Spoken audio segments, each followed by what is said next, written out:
Brown ကသူ့သမီးကိုသူ့ရောက်ခမနေတဲ့ Marsh ရွာကိုခေါ်သွားတယ်။ဒါပေမဲ့သူတို့ဝင်လိုက်တာနဲ့ရပ်တန့်သွားတဲ့နေရာကအပြက်ရွှင်းတွေကြီးပဲအိမ်များကြီးမိရှုခံထားရပြီးမိသွေးကျွန်းနေရံတွေပဲကြံတယ်။အဖိုးဘွားတို့အဆင်ပြေရဲ့လားဒီအချိန်မှာအဝတ်ဆုပ်ဆုပ်နဲ့ရွာသားတယောက်ထိတ်လန့်တကြားပြေးလာတဲ့ Brown ကသူ့ကိုဆွဲပြီးမေးတယ်။ဟေးဒီရွာကဘာဖြစ်သွားတာလဲ Elder Marsh ရဲ့မိသားစုရောအရှိတ်ဘက်ဆုံးမှာနေတဲ့သူတွေမင်းသူသားမဖြစ်ရမယ်။အေးကက်ယောဂါကကျွန်တော်တို့ကိုပြင်းထန်စွာဝင်ရောက်တိုက်ခိုက်တယ်ရွာသူကြီးကဖျားနာသူတွေကိုချိန်စာတင်တယ်လို့ကြေညာပြီးရွာပြင်ပဖျားเจ้าဟောင်းကိုနှင်ထုတ်ပစ်တယ်ကက်ယောဂါမပြတ်အောင်အိမ်တွေကိုမိရှုပစ်တယ်။ Brown ရဲ့မျက်နှာဖြော့သွားတယ်စကားမပြောဘဲ Lily ရဲ့လက်ကိုဆွဲပြီးရွာပြင်ပဖျားเจ้าဟောင်းစီခုန်ပြေးသွားတဲ့တကားကိုတွန်းဖွင့်လိုက်တာနဲ့မှုန်နှက်နဲ့ဆေးနှံရောနေတဲ့အနံ့ပြင်းပြင်းကသူ့ကိုထိမှန်တဲ့လူတရာစင်ကျော်ကျမ်းပြင်ပေါ်လဲနေကြတယ်သူတို့အားလုံးရဲ့အသားရည်ညိုမဲနေပြီးအသက်ရှူရခက်ကလက်တစ်ဖက်တောင်မမြောက်နိုင်တော့အောင်အားနေနေတဲ့ Brian ကအခန်းကိုမျက်လုံးလဲကြည့်ပြီး Elder Marsh နဲ့ Marsh ကိုထောက်မှကွင်းညွတ်နေတာအမြန်တွေ့လိုက်တယ်သူអော်လိုက်တယ်အဖေမေပြီးပြေးသွားတဲ့ Elder Marsh ထိုင်ဖို့ရုန်းကန်နေရတယ် Brian မင်းပါလို့လာတာလဲမြန်မြန်ထွက်သွားငါတို့မှာကက်ယောဂါရှိတယ်မင်းကူးဆက်ခံရလိမ့်မယ်ဒါပေမဲ့သူ Brian နောက်က Lily ကိုမြင်လိုက်တယ်မင်းကိုတက်ကိုစွန့်ကျင်နေဆိုတော့ကောင်းပြီဒါပေမဲ့ Lily ကိုဘာကြောင့်ဒီကိုခေါ်လာတာလဲသူ့ကိုခေါ်ပြီးထွက်သွား Brian ကရောက်ခမရဲ့ပခုံးကိုစုပ်ကင်ပြီးအတန်တီတီငိမ့်ငိမ့်နဲ့ပြောတယ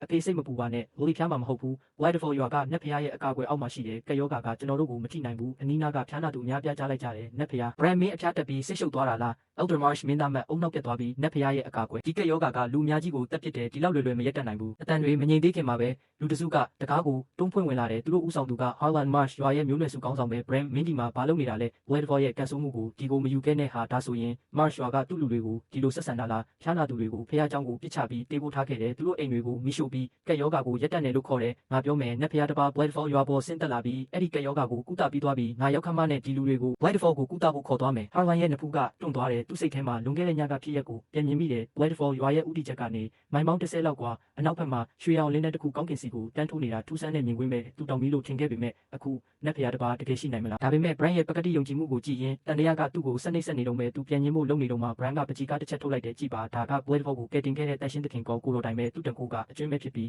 ကက်ယောဂါကသူ့အတွက်ဘာမှမဟုတ်ဘူးဒါကမင်းကိုယ်တိုင်ရေးဆွဲထားတာဖြစ်နိုင်တယ်တာမန်လူတယောက်ပဲနတ်ဖျားတွေကောင်းကင်ကနေဆင်းသက်လာတာမျိုးမရှိဘူးကောလာဟာလာတွေဖြတ်နာကိုရက်လိုက်နောက်တရစီမဲ့အခန်းထဲမှာရှုပ်ထွေးမှုတွေဖြစ်ပေါ်လာတယ်ဒီအခါ Lily က Brian ရဲ့လက်ကနေရုတ်တရက်လွတ်ထွက်လာပြီးလူတိုင်းရှိမှသူ့ရဲ့တင်းငယ်တဲ့ကိုခန္ဓာနဲ့ဖြောင့်မတ်စွာရက်လိုက်တယ်လူတိုင်းငင်းခုန်တာကိုရက်လိုက်ပါ Whitefall ရွာမှာနတ်ဖျားတစ်ပါးတကယ်ရှိတယ်သူကဂယုဏသဘောရှိပြီးကက်ယောဂါဖြစ်နေတဲ့သူတွေ Whitefall ကိုလာရင်လူတိုင်းကိုကုသပေးလိမ့်မယ်ခင်ဗျားတို့နတ်ဖျားကိုမယုံရင်တော့ကျွန်တော်အဖေကိုဒီဖျားနာသူတွေကိုခေါ်သွားခွင့်ပြုတာက Marsh ရွာအတွက်ဘာအနေရမှမရှိဘူးဒါကယောဂပြတ်မှုလူနေသွားအောင်လုပ်တာပဲ Harlan တိတ်ဆိတ်သွားတယ်သူချမ်းပြင်ပေါ်ကတေလူမတက်ရွာသားတွေကိုငုံကြည့်ပြီးသူ့အတန်ကနောက်ဆုံးပြောသွားတယ် Brian မင်းသမီးအတွက်ဒီတစ်ခါမင်းကိုယုံကြည်လိုက်မယ်ဒါပေမဲ့တခုခုမှသွားရင်မင်းကငါ့ကိုအပြေပေးရမယ်ဒါနဲ့ Brian က Elder Marsh ကိုထွက်အောင်ကူညီပြီးဖျားနာသူတရားစင်ကြိုကို Whitefall စီပြန်လမ်းပေါ်ခေါ်သွားတယ် Harlan ကသူတို့အုပ်စုအဝေးမှာပြက်ကွယ်သွားတာကိုကြည့်ပြီးကိုညီးသွားတယ်ငါဒီမှာပဲမနေနိုင်ဘူးလိုက်သွားပြီးကိုယ်တိုင်ကြည့်ရမယ် Whitefall မှာနတ်ဖျားတစ်ပါးတကယ်ရှိတယ်ဆိုရင်ဒီအခွင့်အရေးကိုလက်မလွတ်နိုင်ဘူးနိုင်ဝက်ကြာမှာ Whitefall ရွာဝမှာ Aldrich ကရွာသားအုပ်စုနဲ့စောင့်ရက်နေတဲ့ Brian ကအုပ်စုကိုခေါ်ပြန်လာတဲ့အခါ Aldrich ကကြိုဆိုဖို့လှမ်းသွားတယ် Brian အဆင်ပြေလားလမ်းမှာဒုက္ခတစ်ခုခုရှိလားအကုန်အဆင်ပြေတယ်လူတိုင်းရောက်နေပြီအခုသခင်ကောက်ကိုစောင့်ရမယ်နောက်တစ်နာရီကြာတော့အုပ်စုတွေတစ်ခုပြီးတစ်ခုအနီးနားရွာတွေကနေဖျားနာသူတွေနဲ့ပြန်လာကြတယ်စုစုပေါင်းလူနာ30ကျော်စုဝေးလာတယ်သခင်ကောက်ကသူ့ရဲ့အကန့်အသတ်မဲ့ဂရုဏာတော်နဲ့တက်ရှိအားလုံးကိုတနာတော်မူတယ်ဒီနေ့ကက်ယောဂါတန်ခံရတဲ့ခင်ဗျားတို့တိုင်းကိုကုသပေးလိမ့်မယ်ဒီဘက်မှာတော့ကျွန်တော်ကတောင်ပေါ်မှာအိပ်ပျော်နေစေထိတ်လန့်စေတဲ့နှိုးဆော်တန်းကကျွန်တော်ကိုလန့်နိုးစေတယ်ဒီနေ့ရွာသားတွေကိုကုသရမယ်ဆိုတာမေးလူနီးပါပဲကိုမြန်မြန်ပြင်ဆင်ပြီးလေထဲကိုပြန်တက်ကအောက်ကိုကြည့်လိုက်တယ်ရွာဝကွင်းပြင်မှာဒူးထောက်နေတဲ့ရွာသားတွေပြည့်နေတယ်သူတို့ဆူတောင်းနေတာလားဒါကနည်းနည်းတော့များနေတယ်ရေမောချင်စိတ်ကိုမထိန်နိုင်ဘူးဒါပေမဲ့လူတိုင်းဒီလောက်လေးနဲ့ထားတဲ့အတွက်သူတို့ကိုစိတ်မပြတ်အောင်လုပ်ရမယ်အောက်မှာ Aldrich ကကျေလောင်စွာအော်လိုက်တယ်သခင်ကောက်ကြွချီတော်မူပြီးသူ့စကားအရတမဏိရဲ့ကြည်လင်တဲ့မိတန်ကလေထဲမှာပဲ့တင်ထပ်ပြီးကြောက်စိမ့်ဖြူထားတဲ့စင်ကောင်းကင်ကနေစင်းတက်ကကွင်းပြင်အလဲမှာခိုင်မာစွာစိုက်သွားတယ်ရွှေရောင်လင်းတန်းတွေဓာတ်တော်ပတ်လဲမှာလွတ်မျောနေတယ်ပြီးတော့ပုံရိပ်တစ်ခုအပေါ်ကနေပြင်းပြင်းစွာဆင်းသက်လာတဲ့ဝိယုံကနှင်းလိုဖြူခွေးပြီးလော်ကီမဟုတ်တဲ့အရေးရောင်ကိုစောင့်ထားကအတိုင်းတာတိုင်းမှာနတ်ဖျားစစ်ပဲ Whitefall ရွာသားတွေအားအသင့်ပြီးဝမ်းသာအားရငိုကြွေးကြပြီးထက်ခါဥညွတ်ကြတယ်သခင်ကောက်တခြားရွာတွေကလူတွေလုံးဝစကားမပြောနိုင်အောင်ဖြစ်သွားတယ်မျက်လုံးတွေကျလောင်လာပြီးစိတ်တိုင်းထဲမှာအတွေ့တစ်ခုတည်းပြည့်နေတယ်နတ်ဖျားစစ်တီရှိတယ်အခမ်းအနားတွေမလိုဘူးဒီနေ့ကက်ယောဂါတန်ခံရသူတွေကိုကုသဖို့ငါလာတယ်သခင်ခဲအောင်ဒါတွေကအနီးနားရွာတွေကကက်ယောဂါတန်ခံရသူတွေပါကျေးဇူးပြုပြီးသူတို့ကိုကယ်တင်ပါမျက်နှာဝါနဲ့အသက်ရှူရခတ်နေတဲ့သူတွေရုတ်တရက်နှွေးထွေးမှုလိုင်းတစ်ခုသူတို့ကိုဖုံးလွှမ်းသွားတယ်လို့ခံစားရပြီးယောဂါကအံ့အားသင့်စရာအရှိန်နဲ့ပျော်ဝင်သွားကသူတို့ရဲ့ခွန်အားတွေတပြိုင်နက်ပြန်လာတယ်ကျွန်တော်တကူတော်ကသူတို့အားလုံးကိုဖုံးလွှမ်းသွားပြီးယောဂါတွေအရေးပျော်သွားတယ်နတ်ဖျားငါတို့ချားမှာနတ်ဖျားအစစ်လျှောက်လန်းနေတယ်နောက်ဆုံးအလင်းနဲ့မိန်သွားတဲ့အခါလူအုပ်ထဲကရွာသားတိုင်ဒူးထောက်သွားတယ်ကျေးဇူးတင်ပါတယ်သခင်ခဲအောင်ကျွန်တော်တို့အသက်ကိုကယ်တင်တဲ့အတွက်လူတိုင်းထားကြတာမလို့ဘူ